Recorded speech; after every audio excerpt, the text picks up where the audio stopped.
السلام عليكم ورحمة الله وبركاته. السلام عليكم. الله أكبر الله أكبر الله أكبر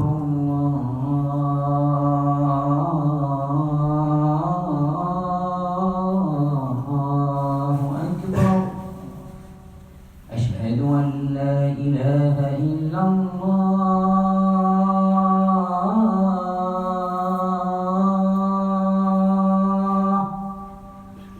أشهد أن لا إله إلا الله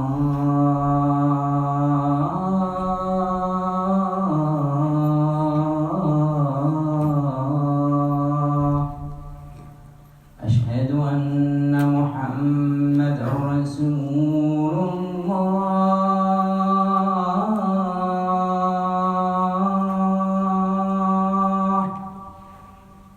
أشهد أن محمدا رسول الله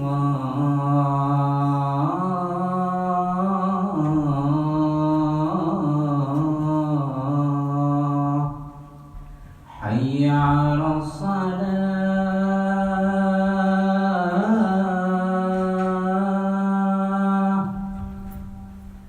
حي على الصلاة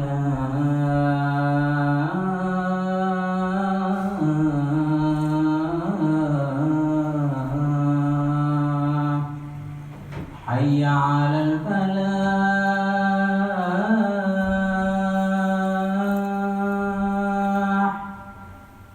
حي على الفلاح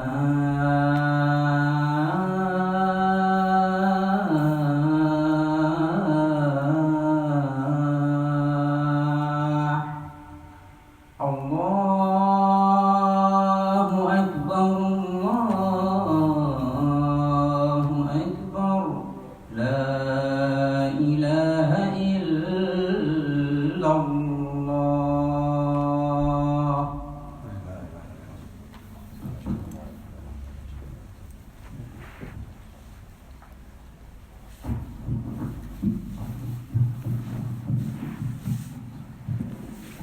الحمد لله رب العالمين. اللهم يا ربنا لك الحمد كما ينبغي لجلال وجهك وعظيم سلطانك. لا نحصي ثناء عليك أنت كما أثنيت على نفسك. وأشهد أن لا إله إلا الله وحده لا شريك له.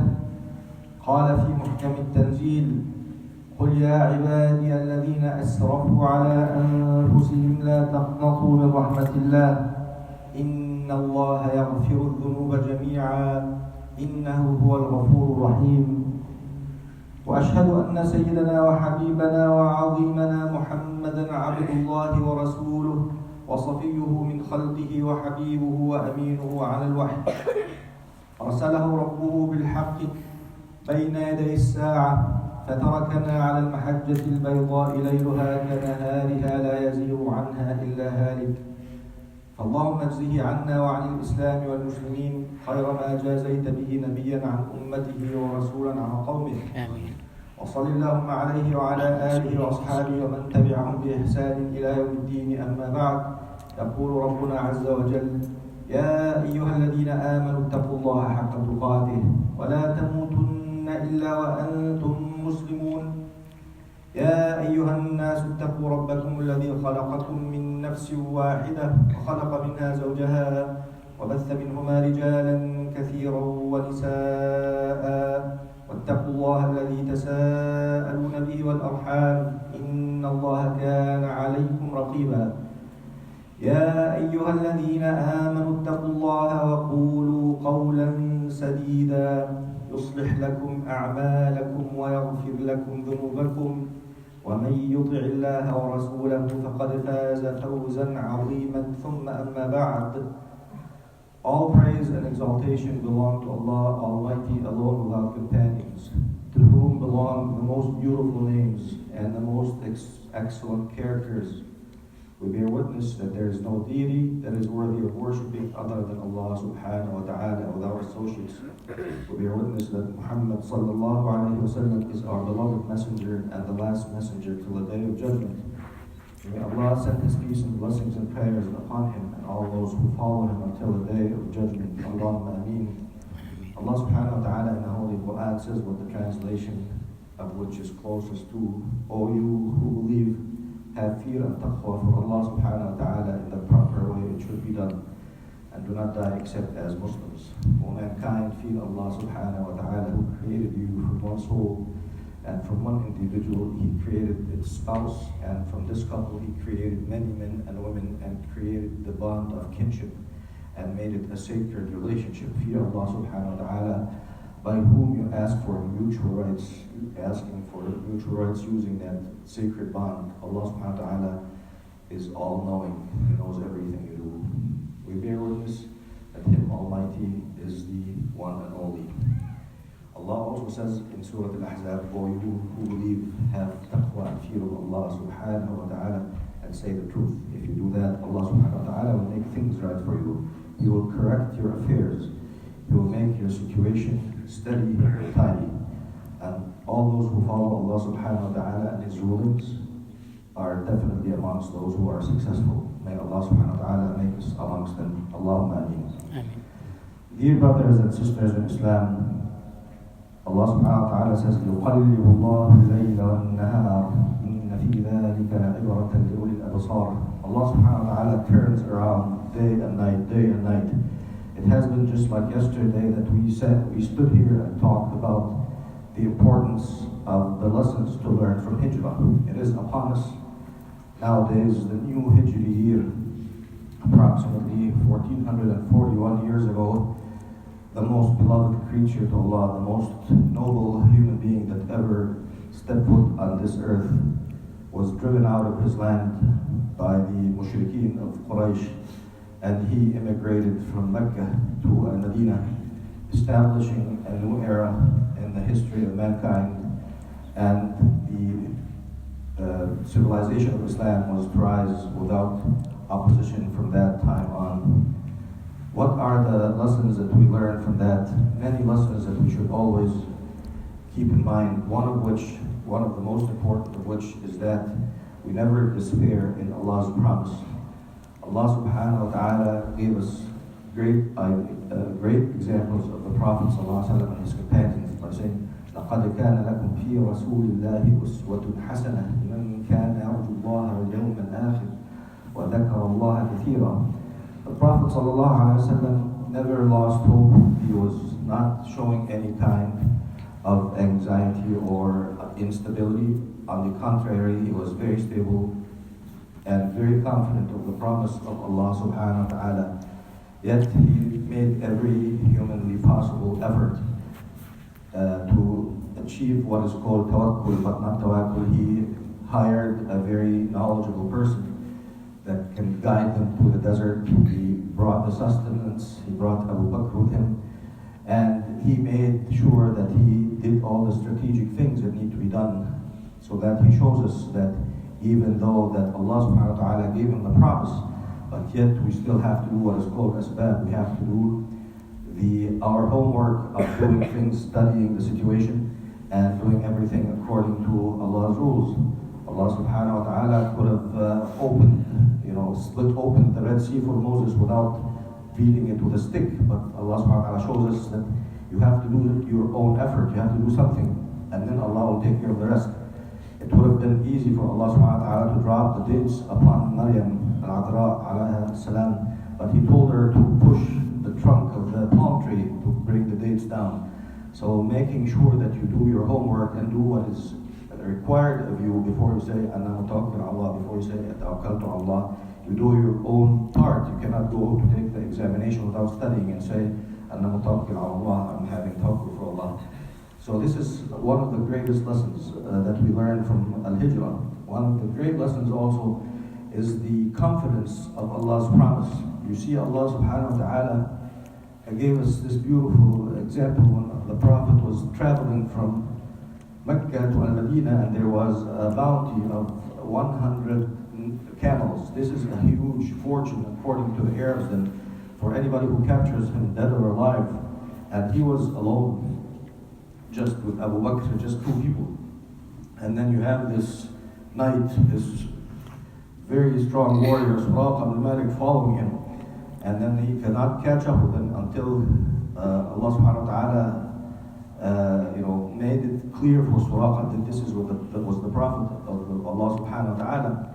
During this very critical time, the Prophet sallallahu alaihi wasallam would promise Suraqa that he will have the bracelets of Kisra, which was the biggest empire in the world at that time. So these things you have to have in your heart, that Allah's promise is going to happen, but don't look upon the situation around you. This is only temporary, and Allah subhanahu wa ta'ala controls everything. So do not let the situation of negativity around you seep into your heart and seep despair into your situation. You always look at Allah's promise, and you believe in Allah, and you believe that His promise will take place no matter what the situation around you look like. And this is a great example for people like us today, living in a world where Islam is being slandered and defamed all over, and the word Islam by itself is synonymous with terrorism in many places of the world. And we see that the situation is very bleak, but we believe in Allah's promise that Islam will prevail. And it's just us that have been distant from the Quran and Sunnah. We bring ourselves back, Allah's promise will be fulfilled. It is important for us to realize that the Jahiliyyah that the Prophet ﷺ has come to eliminate is not only not believing of Allah, but it is the dissociation of the human from his creator. The Jahiliyyah of the times of the Prophet ﷺ has been compounded, and it's a lot worse today, even though that there is science and technology and materialistic advances around us all over. But this spiritual part of the human being has come to a very small, very deep abyss. It's plummeted more so than any other time in human history. Some scholars wish that the kinds of people we have today, the kinds of enemies we have today, had the moral code that Abu Jahl had at the time of the Prophet ﷺ. During the time when Abu Jahl and the other 30 men that were gathered to kill the Prophet ﷺ, they were gathered around his house and they were waiting for him to come out so that they could kill him. And then the famous story of Surah Yasin, that Allah subhanahu wa ta'ala made them not see him. When he returned to his people, they told him, why didn't you just attack him at his home? Look at his moral code that they had at that time. He said, and then the people will say that I have breached the sanctity of his house and exposed his women.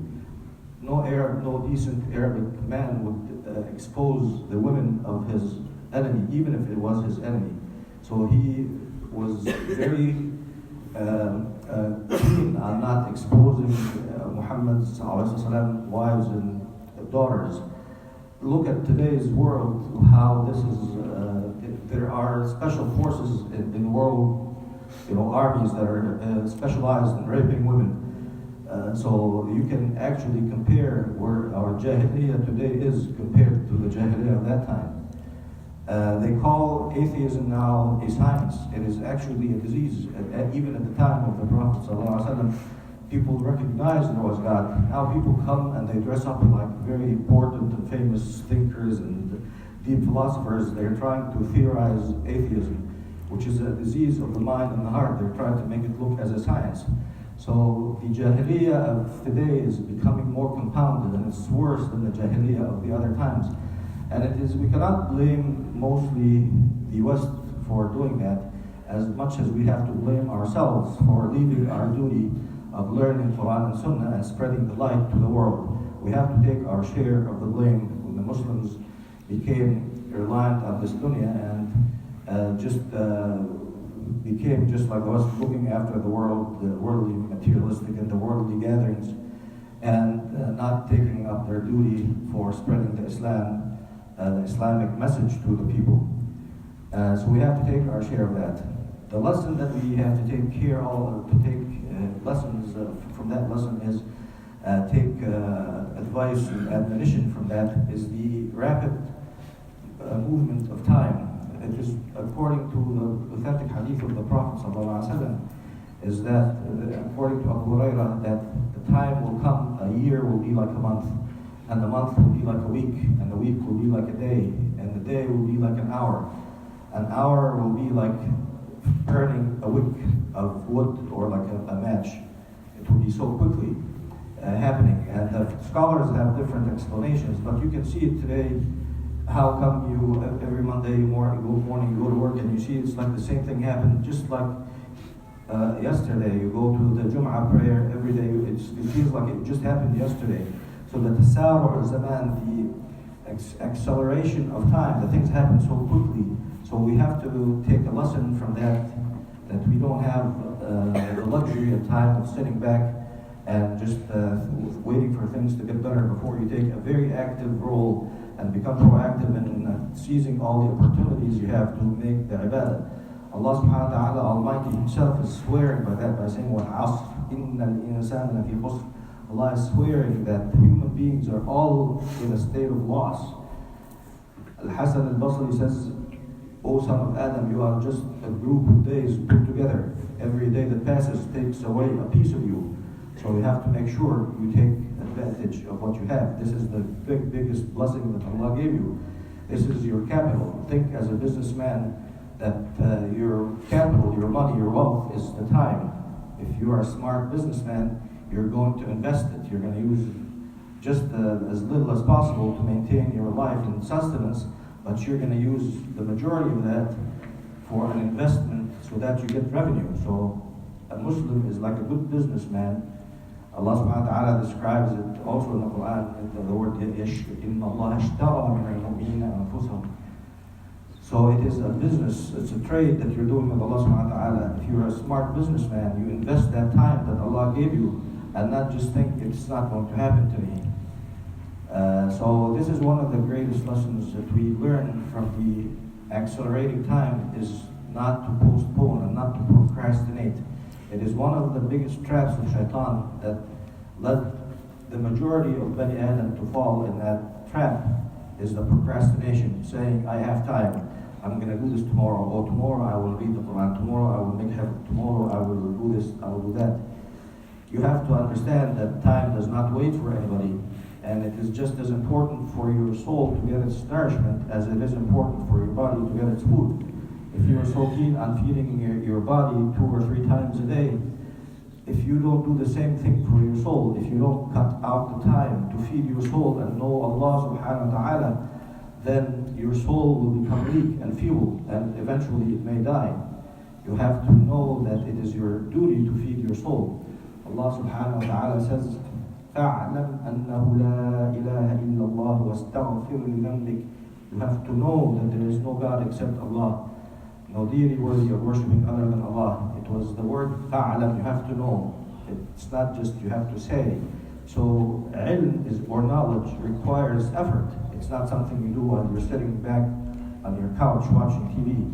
You have to spend the effort, go to the masjid, buy books, get a subscription to one of the online universities if you don't have time. It is an effort that everybody has to know. You have to feed your soul, otherwise it is going to become malnourished. It will become sick. So these are all thoughts that come to mind when you have the memory of Hijrah coming upon us every year. May Allah subhanahu wa ta'ala make us amongst those who listen to the words of Allah and take wisdom from it. Allahumma ameen. Allahumma تقبل منا أعمالنا واغفر لنا ذنوبنا. أقول قولي هذا واستغفر الله لي ولكم فاستغفروه إنه هو الغفور الرحيم.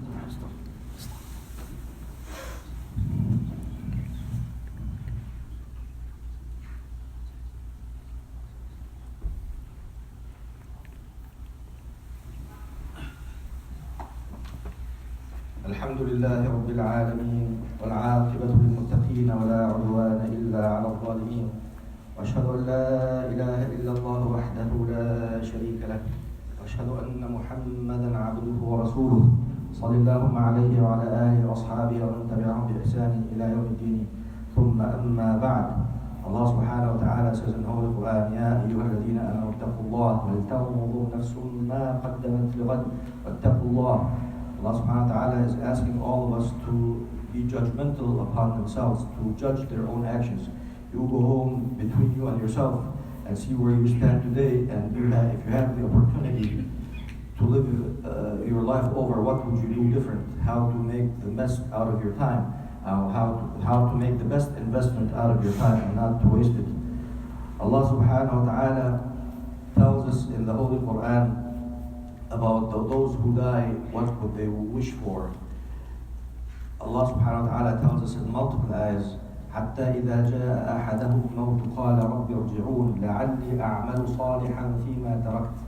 Allah subhanahu wa ta'ala says in multiple places, ولو ردوا لعادوا لما نهوا عنه لعلي أعمل صالحا فيما تركت. So Allah subhanahu wa ta'ala has given us the example of those at the time of death, they wish for Allah subhanahu wa ta'ala that He returns them back, or He gives them extra time so that they can do better deeds and they can come closer to Him. You look at yourself every day, you have been given this chance as opposed to those who already passed away. So you have to be critical of yourself that you are given this chance once again, and you're wasting that chance by just making sins and committing things that don't please Allah subhanahu wa ta'ala. You have to think of this breath that you take, every minute that you have is a new gift from Allah subhanahu wa ta'ala that will not come back, and you will be asked on it. So you really need to think critically of yourself and not give yourself excuses. It has been said, if you know the amr and you don't know the amr, you'll come up with all excuses. If you know the order that Allah told you not to do this or not to do that, but you don't know Allah Himself, you will be very creative in making up every excuse in the book and finding every loophole to not to do those orders. But if you know who ordered it and who is the one who told you to do this and not to do that, you will be very strict on obeying Him Almighty subhanahu wa ta'ala. Allah subhanahu wa ta'ala says, وَأَنِيبُوا إِلَىٰ رَبِّكُمْ وَأَسْلِمُوا لَهُ مِنْ قَبْلِ أَنْ يَأْتِيَكُمُ الْعَذَابُ ثُمَّ لَا تُنصَرُونَ.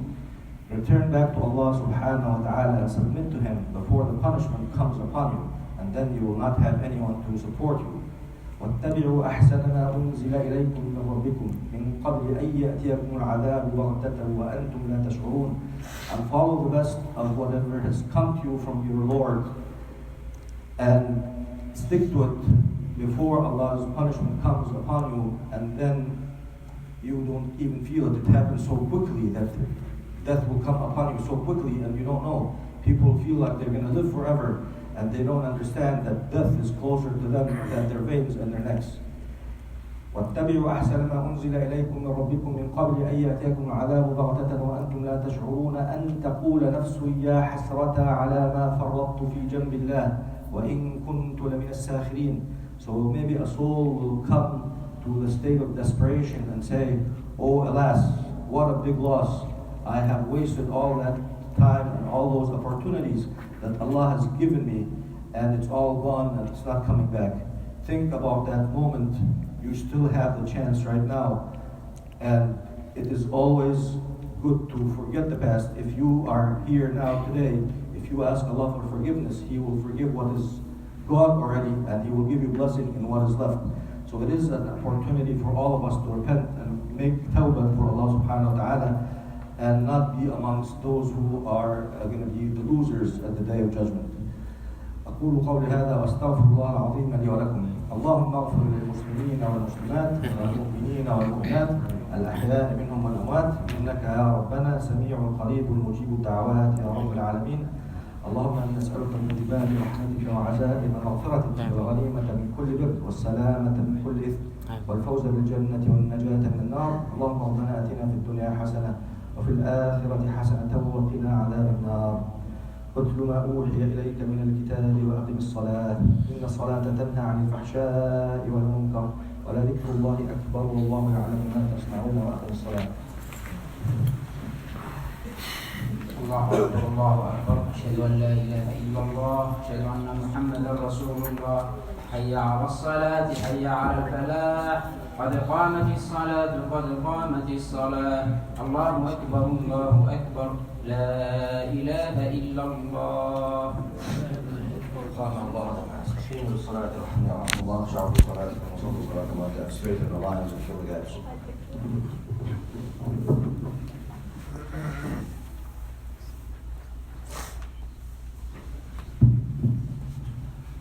الله أكبر.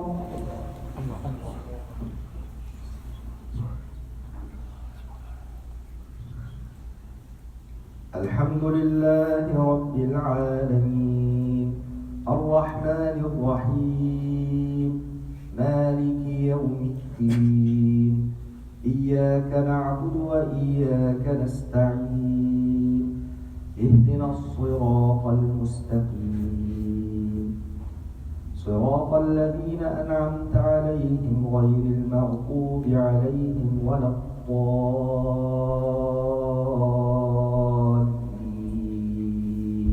آمين.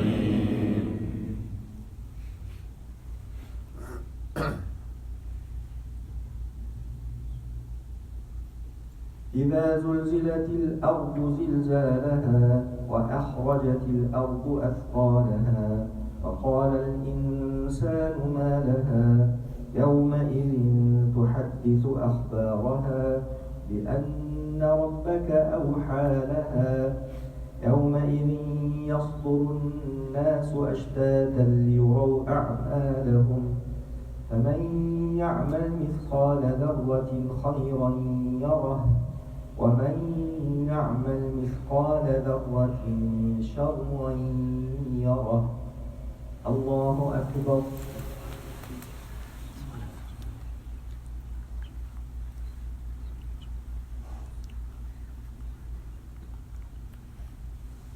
سمع الله لمن حمده. الله أكبر.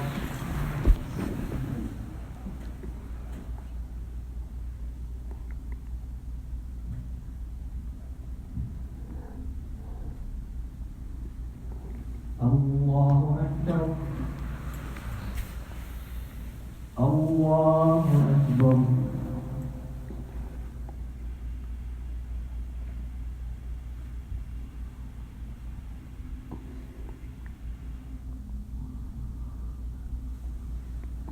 الله أكبر. الحمد لله رب العالمين الرحمن الرحيم مالك يوم الدين إياك نعبد وإياك نستعين اهدنا الصراط المستقيم صراط الذين أنعمت عليهم غير المغضوب عليهم ولا الضالين.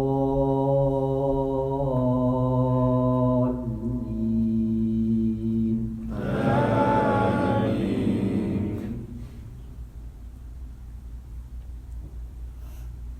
أرأيت الذي يكذب بالدين فذلك الذي يدع اليتيم ولا يحض على طعام المسكين فويل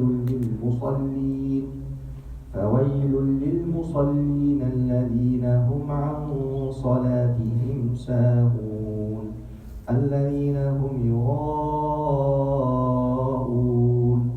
ويمنعون الماعون. الله أكبر. كانت هذه هي خطبة الجمعة لفضيلة الدكتور حازم سمير من مسجد الفرقان وارن مسجد 29 من ذي الحجه 40 و400 هجريه الموافق 30 أغسطس 19 و2000 ميلادية. والسلام عليكم ورحمة الله وبركاته.